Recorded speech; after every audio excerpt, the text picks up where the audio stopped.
good afternoon, and welcome. Welcome indeed, yes, to a Tuesday edition of the Mark Moses Show podcast, as we're broadcasting live now from the Anidjar and Levine Accident Attorney Studios. Take back control of your life. Call them today. Yes, it's 1-800-747-FREE. That's 1-800-747-3733. It's Anidjar and Levine Accident Attorneys. Now, this fine gentleman, he joins me every Tuesday. He's a very busy man. He's Alan Zlotorzynski with Brevard Sports Network. Alan, how you doing today, buddy? I'm doing great. Before we get started, I wanted to commend you on your interview with Jashawn Corbin. I thought that was an outstanding interview you did with him. And it's, now you have to do it once a week because, well, he scored 2 touchdowns and a big win. Yeah, I appreciate the kind words, Alan. And it's funny where if you do, all right, in the history of Orlando Storm football, which athlete scored the first ever touchdown in the history of the team? Jashawn Corbin, best player on the field. You will never, ever forget that. That is for sure. I don't know about you. I watched the game. We'll see. I think for Orlando, and I know we're going to talk about this with the Jaguars, but yeah. I'd like to see a little more people there. They said announced attendance of 11,000 people there at Inter and Co Stadium, whatever it's called, where Orlando City is. And so this is the question. They got DJ Khaled, who is a big-time DJ, producer, collaborator with all these top 40 artists.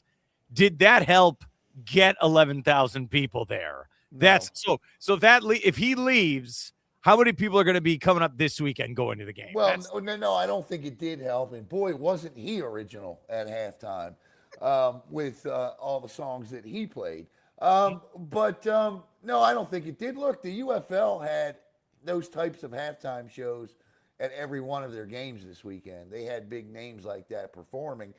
So I get what the UFL is trying to do here. I don't know. You go back and look at the history of professional football in Orlando, and I don't know what to make of it. From the WFL back in the 70s, I mean, this is the third reincarnation of the UFL in some form. You've had the XFL here. You've had it all here. I just think, we had the Apollos of the AFL. It's just got to stick, Mark. It's just got to stick. And I think people want to feel confident they're, in today's society where loyalty doesn't exist, people want to be loyal. Just because it doesn't exist doesn't mean people don't want to be loyal. You want to be loyal to your Chicago Bears. You love your Chicago Bears. There are people in Orlando that are from Orlando that want professional football and just want something to stick, to throw behind. And I think if they can somehow feel that sense of security, you'll see more people attend those games. Well, look, you make a valid point because you brought up the Apollos the last time they had professional football. I don't even think it finished the first season. It did not. The COVID shut it down, and the AFL never came back. And they had Steve Spurrier as a coach. Yeah, that's a good point. I know they had the best record, and then they tried to do UCF where we're the national champions. And people just stopped after a while. It just doesn't work. Well, all right, here's what I took out of Jashawn Corbin's conversation. He was so excited that he finally got to play close to home because he's been at Florida State. You brought this up. He was at Texas A&M last year in pro football. He's in San Antonio. This is the closest he has been in a long, long time where, he's at Rockledge. Now he gets to play there in Orlando. But the number one thing I took out of it was, and this goes to what you're saying, those players don't want to play in this league. They want to get to the NFL. They want this league to help them get a new, as I call it in broadcasting, a demo tape, get new footage, get this idea of, hey, I could play at a high level. I want to go play in the NFL. The point for Jashawn Corbin, it's not play for Orlando next season. It's to go make an NFL roster. That's what I took out of the conversation. And I think Jashawn deserves to be on an NFL roster in an NFL game these days, Mark, where you see, and you and I talked about this 2 years ago. You asked me this question.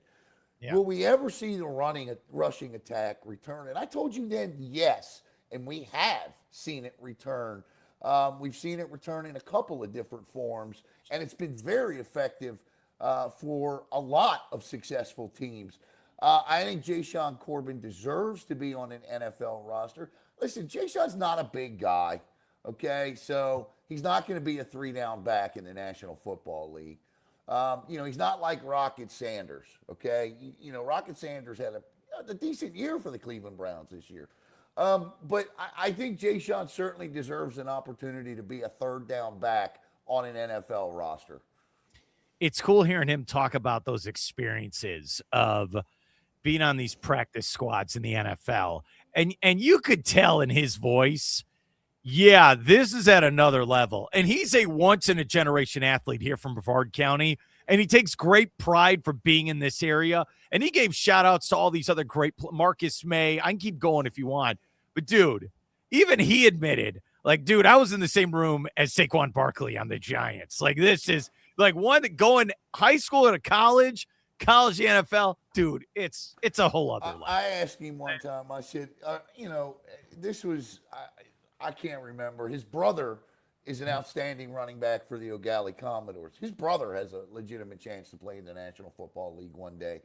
Yeah. And so, I had asked Jayshon one time, we were kind of messaging back and forth on Facebook because he watches all the streams, and he's not bashful. He doesn't try to hide.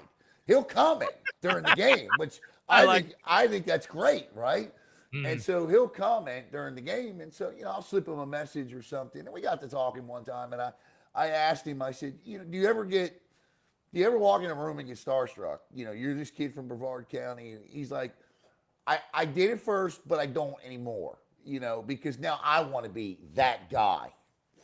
It's a great point. I like the way he looks at it. Yeah, so 2 touchdowns for him, leading the way. They get the victory. I know they're going to be at home again this weekend. There's like about 5 or 6, I think, home games because there's only about 12 games overall in the regular season.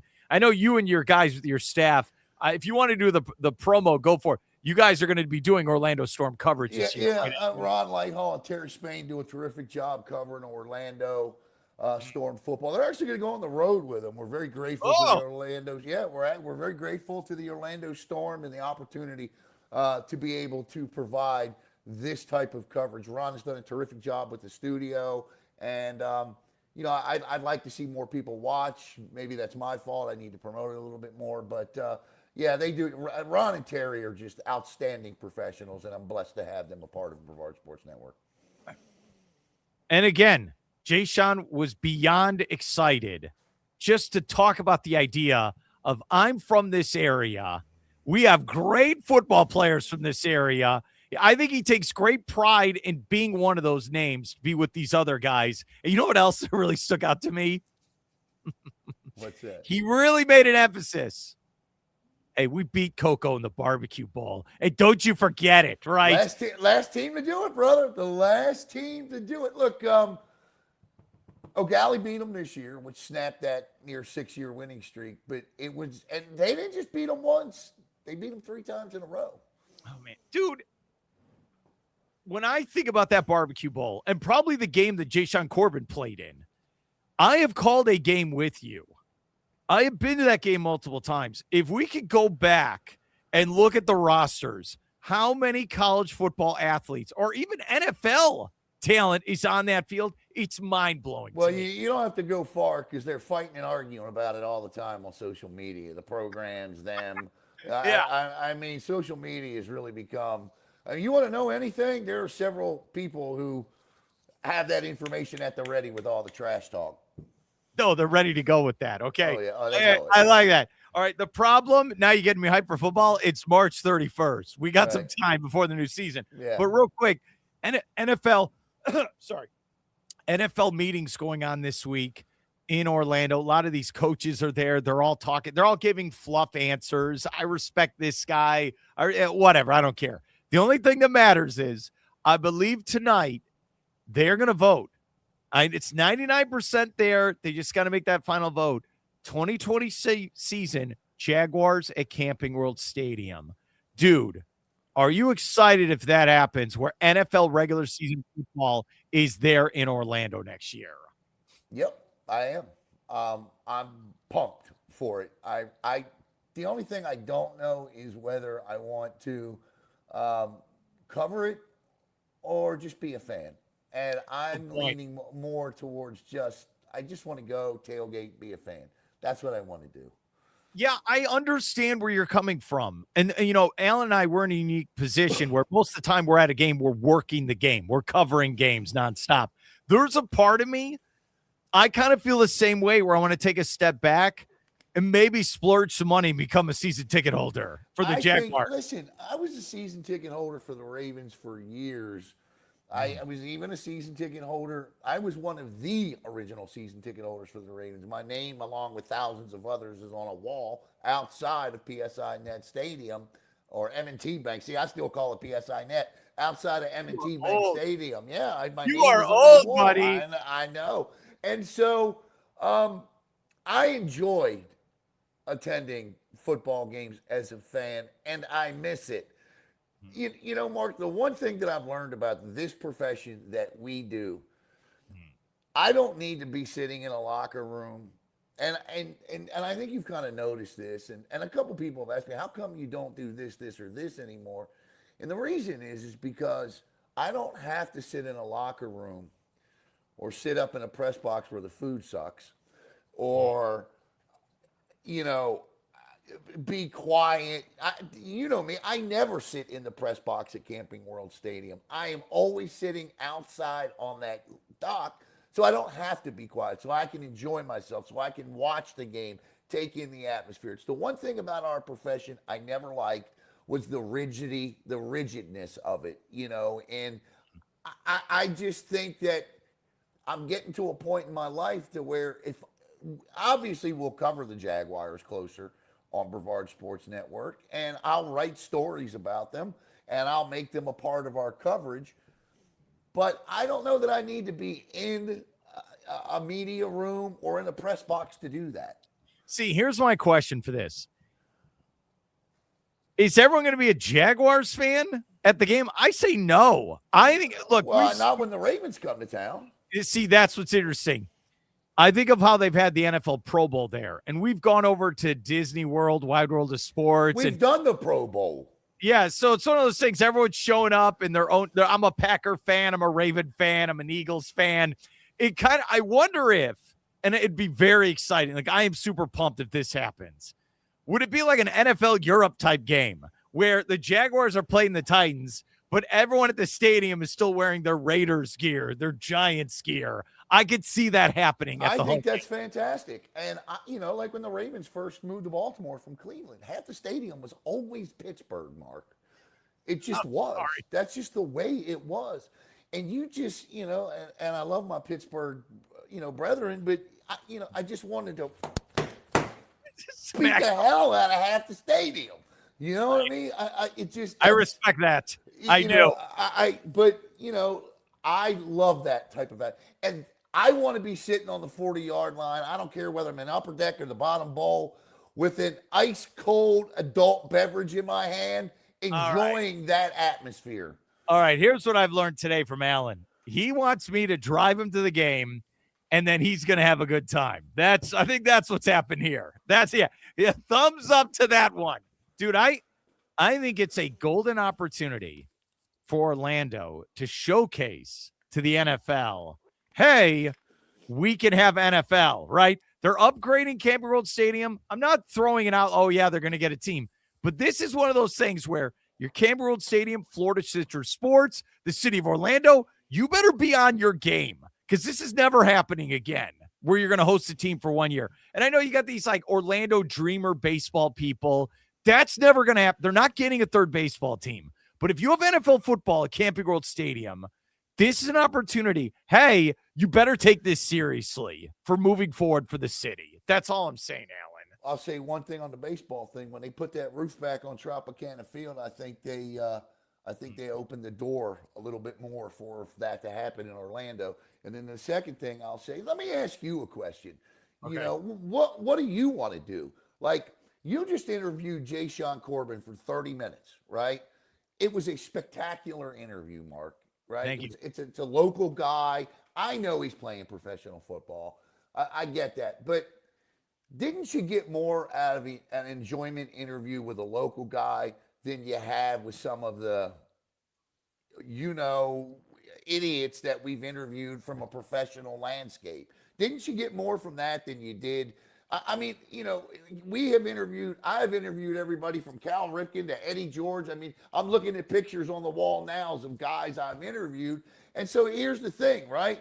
I value an interview like Jay Sean Corbin more than I do those interviews.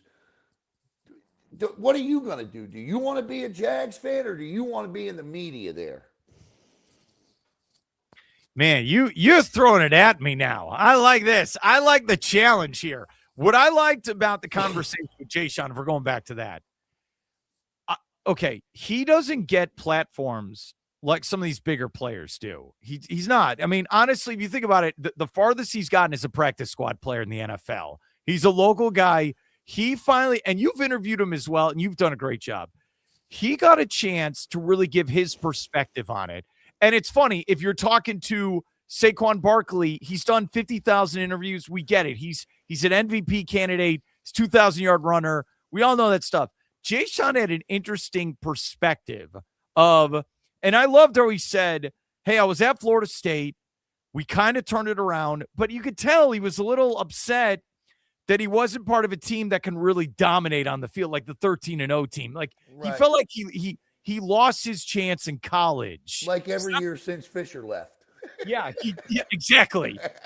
So, like, he missed it. And then, like, you could tell, look, you know it's heartbreaking for him. Yeah. He wants to be, I think he's matured enough to understand he's not going to be a superstar in the NFL, but I think it kind of breaks his heart that he's not a roster guy. He's not, I'm not going to play in the league for 10 years. That was interesting with the conversation, and that's what made it unique talking to him. Like, you get that. Yeah, but you're not going to get that from Trevor Lawrence, and you're not going to get that from whoever over there. So, again, Mr. Politician, duck dodging my question. All right, I'll answer your question. All right.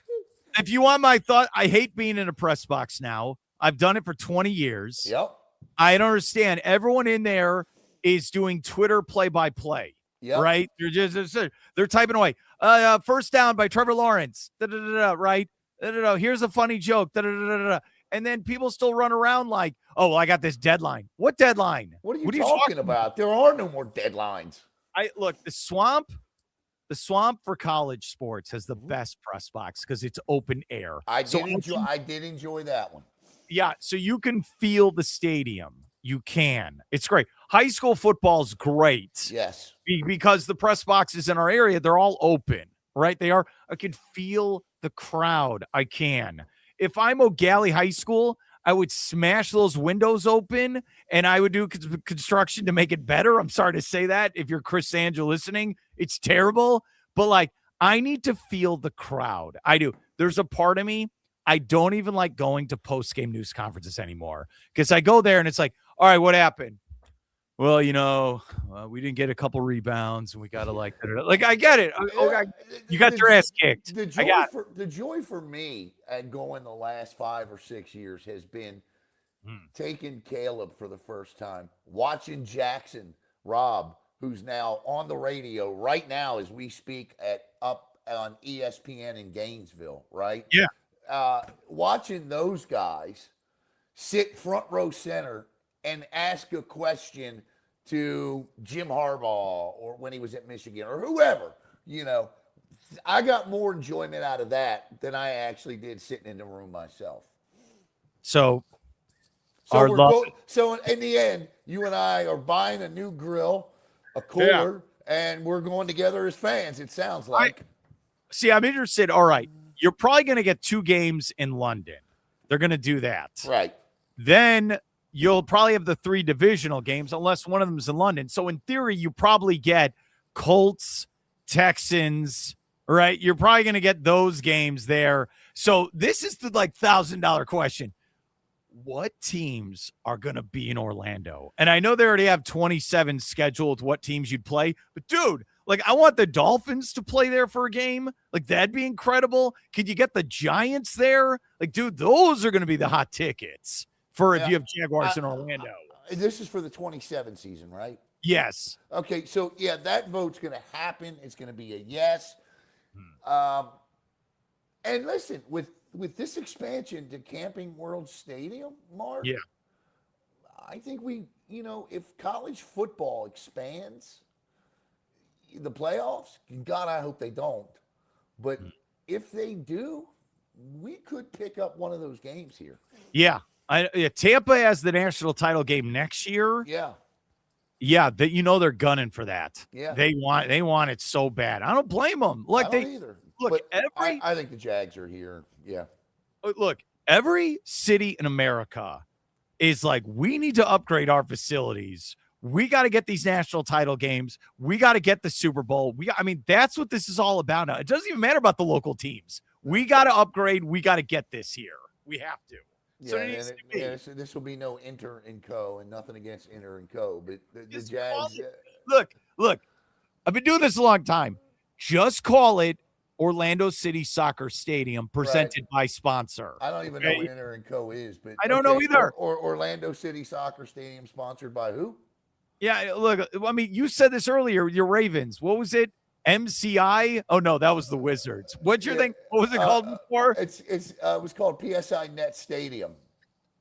What's it now? What's it called? It's called the Bank. M&T Bank. The Bank. Just call it Baltimore Ravens Stadium. All right, presented by. Okay. That's why I love Oriole Park at Camden Yards, because it's Oriole Park at Camden Yards. It is. I'll tell you this story then, and then I want your thoughts on the replay system. And my dad always jokes about this.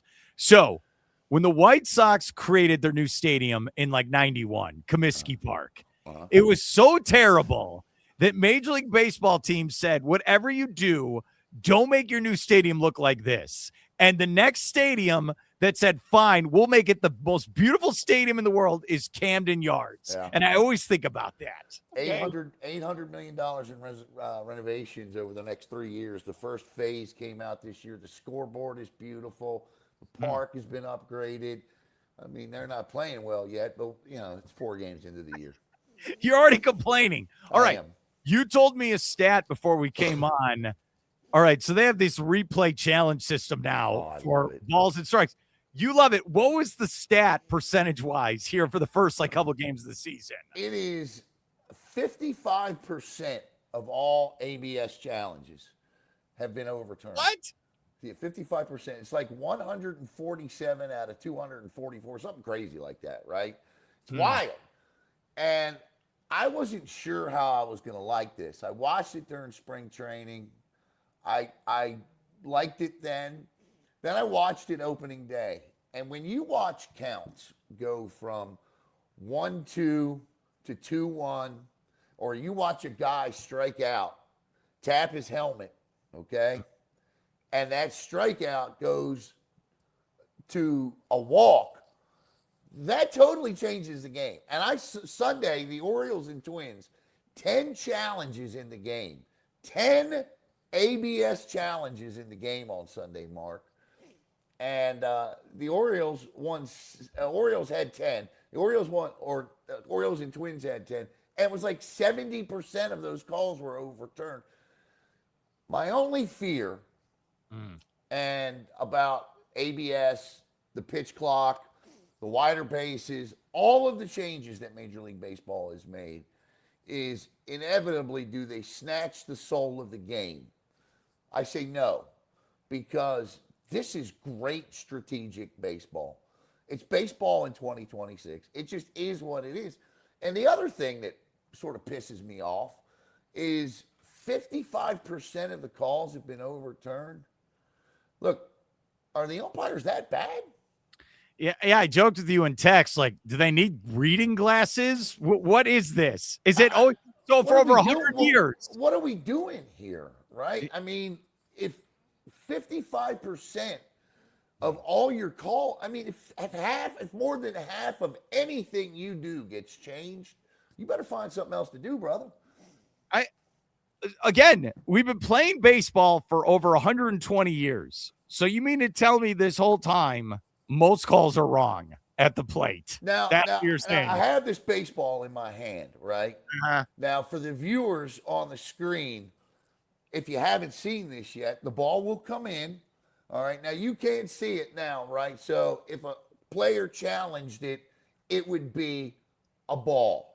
Okay. If umpire called that a strike, the ABS system runs, the replay runs, you don't see the ball or it doesn't go in the box, it's a ball. But if you get that much of the ball in the box, it's a strike. Yeah. It only has to be a 16th of an inch in, Mark.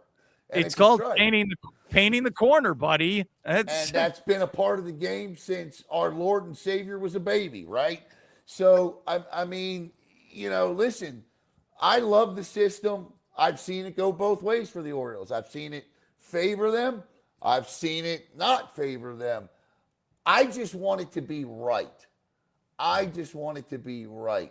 And I think in the end, this will get it. Now, the other thing that you have to, teams have to watch out for is how do you strategically use it?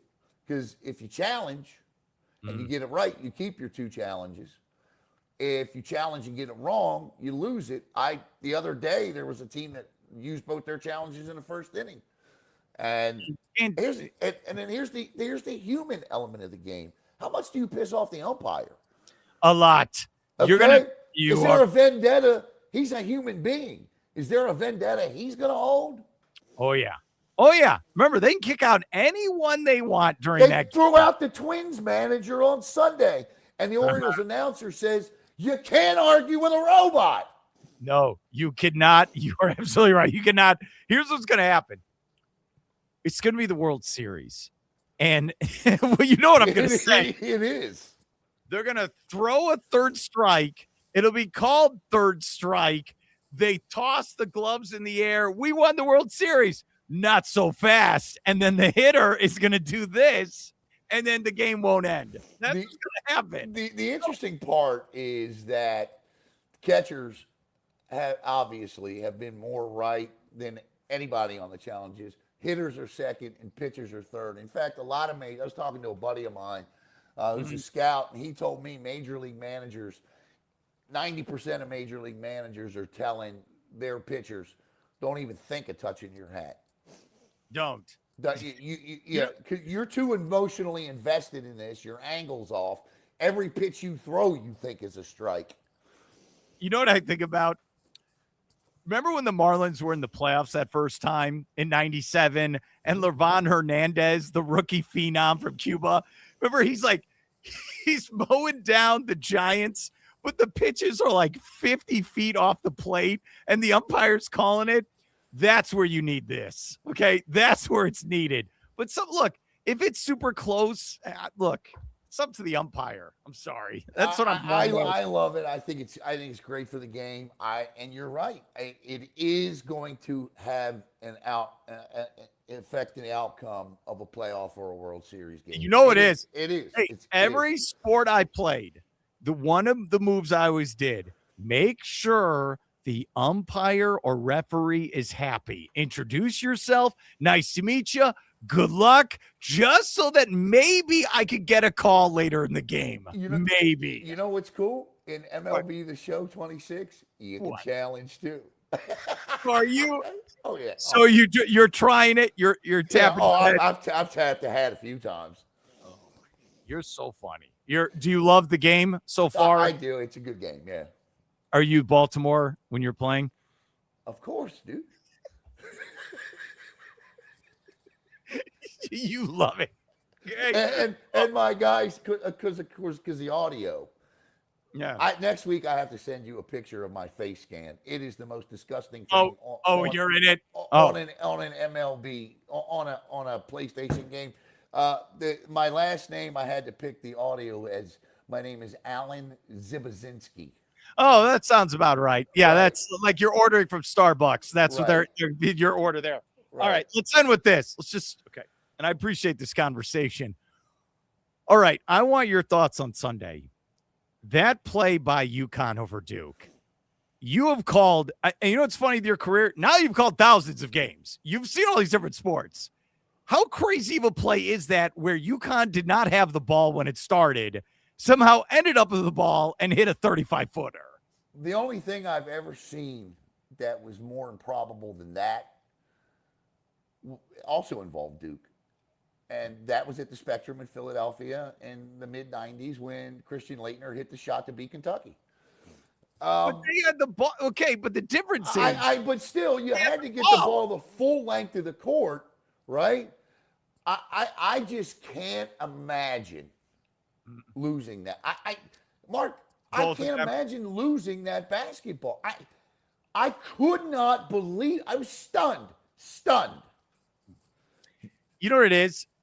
It's so fundamental, like basketball for dummies. You have the ball and the lead. Whatever you do, don't give them the ball. Do not, under any circumstance. They have to foul you. You're up 2. If they foul you, I can't. That is the beauty of sports. That is exactly why we love the game. You know, it takes me back to when Michigan lost the national championship to North Carolina. With a timeout by Chris Webber. You know, all you have to do in that situation is what? Not call timeout. You know what? I know GM told me this once. They're like, look, college sports are great because these are 18 to 20-year-olds. You know what I mean? Like, and there's so much pressure in the moment. You're just like, why don't you do this? Why don't you do that? You and I have both seen, and especially at the high school level, because they're even younger. Yeah. And you say to yourself, why in the hell did he do that? And then you take a step back. You and I played various games, right? Yeah. And so then you take a step back and you realize, and you say, first of all, he's 16, 17, 18 years old. Second of all, because he's a kid. It's a student athlete. You know, that's what. And there's pressure.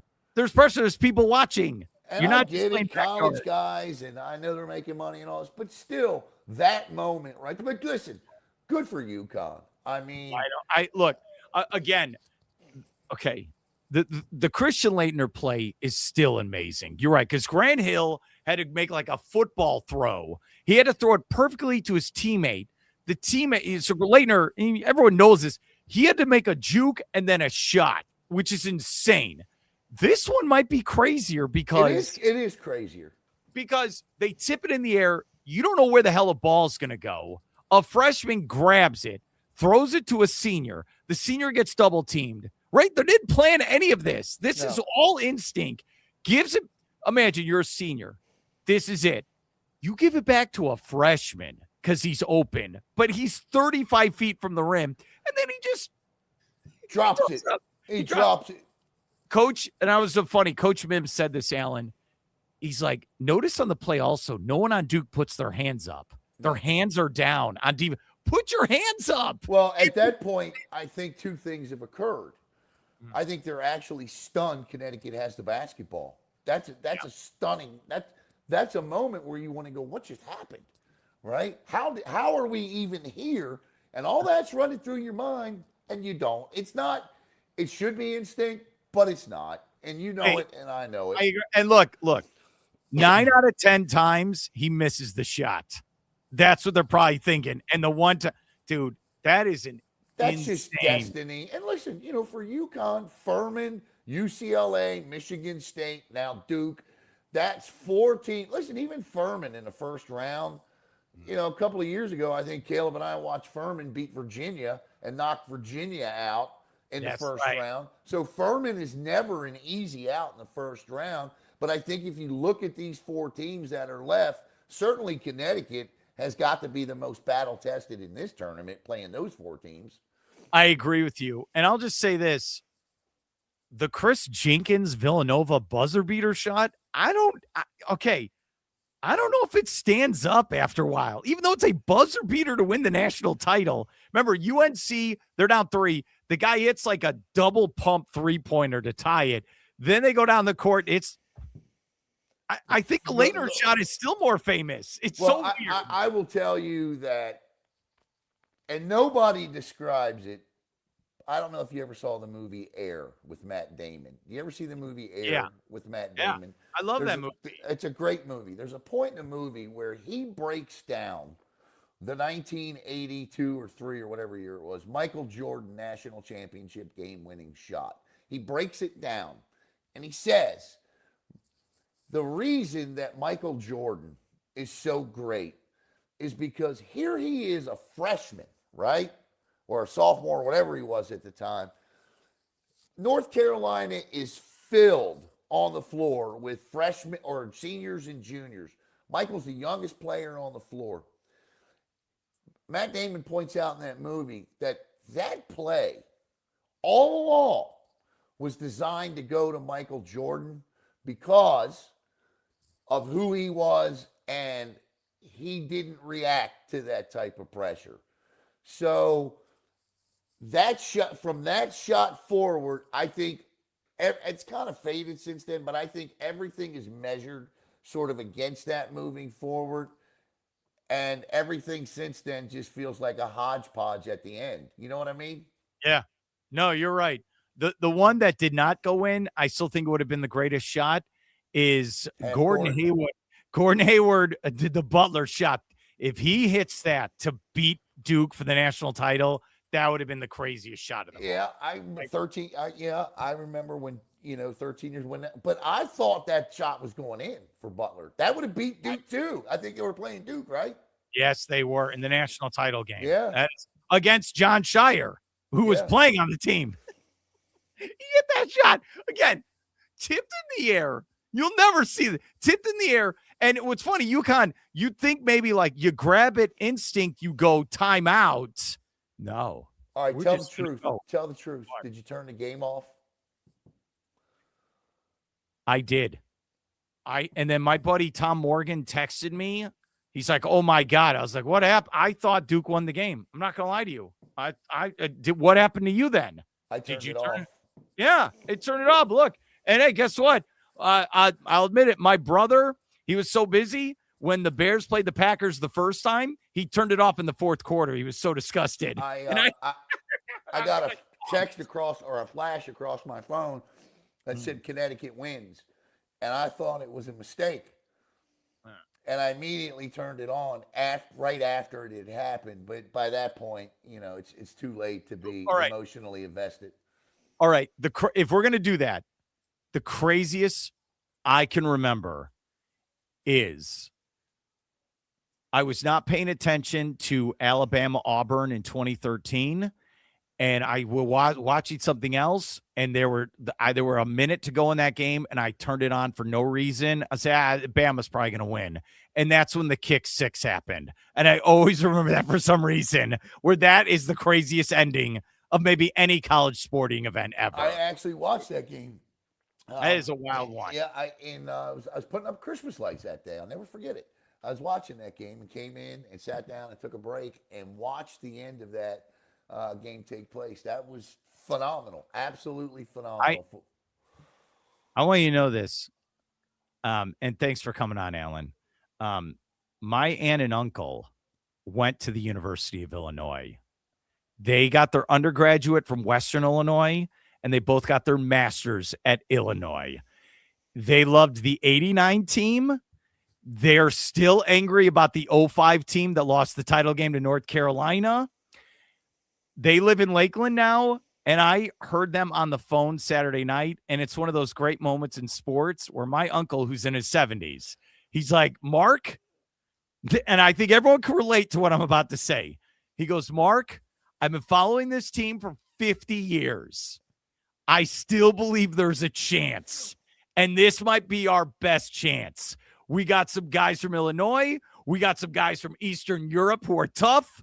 This is it. Like, he knows, unless he wants to turn into Sister Jean, who will be 100 years old, root for the team. I think he gets it. This is it. And when he said that to me, that really hurt. I get it. It resonates. That's why you were cheering for Illinois at the bowl game last year. Listen, I like Arizona to still win it all. Oh yeah. I just think Arizona's too good.